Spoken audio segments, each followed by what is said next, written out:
Poznata je inspirativna priča poduzetnice Brankice Borović koja se sa suprugom Paolom, rođenim Talijanom i tada nekoliko godina starom kćerkicom Viktorijom iz Rima preselila na svoju djedovinu u Radučić.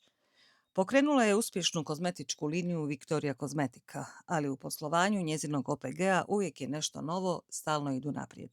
Nakon što su njihovi proizvodi prisutni u trgovačkim lancima i na web shopu, otvorili su svoj prvi klasični dućan i to upravo u šibenskoj povijesnoj jezgri u ulici Don Krste Stošića.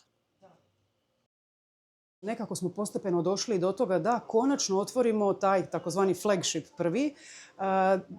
Dosta je to godina prošlo, nije to baš bilo, znači išli smo kroz distribuciju preko web shopa te e-commerce prodaje i na kraju smo se ohrabrili i rekli pa ajmo mi sad probati otvoriti dućan i nekako direktno doživjeti našeg finalnog kupca.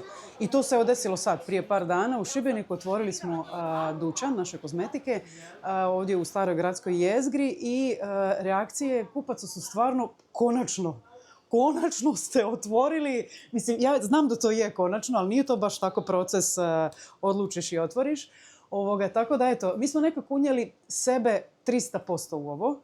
Htjeli smo da taj dućan ne prodaje samo proizvod, nego da ispriča jednu priču. Znači da kaže priču šta je to farm to face, šta to znači kad ti imaš poljoprivredu, kad imaš svoju destilaciju, imaš svoj laboratorij i sve ti je to tu poure od dućana i dođeš i prosto nekako osjetiš i energiju, a ne samo kvalitetu finalnog proizvoda i prirodne kozmetike. Tako da eto, taj dućan priča puno više nego samo prodajem prirodnu kozmetiku.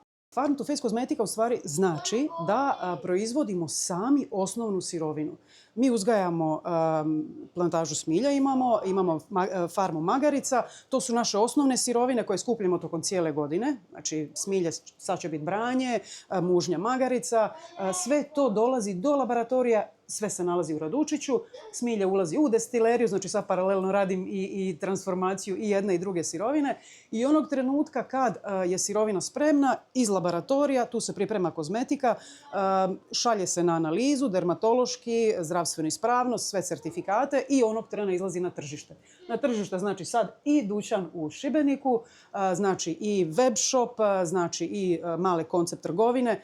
Znači, tržišta su, nekako kažem, diversificirana. Nema ih puno, ali su ciljani i nekako svakome se posvetila određena pažnja. Farm to face nekako vrlo kratko znači potpuno zatvoreni lanac proizvodnje i prodaje.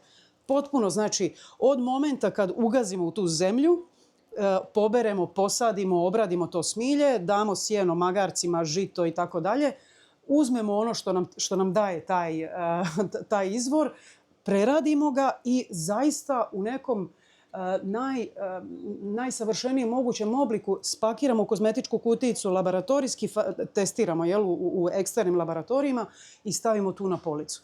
Tako da eto, farm to face ukratko je zatvoreni lanac prirodne proizvodnje kozmetike.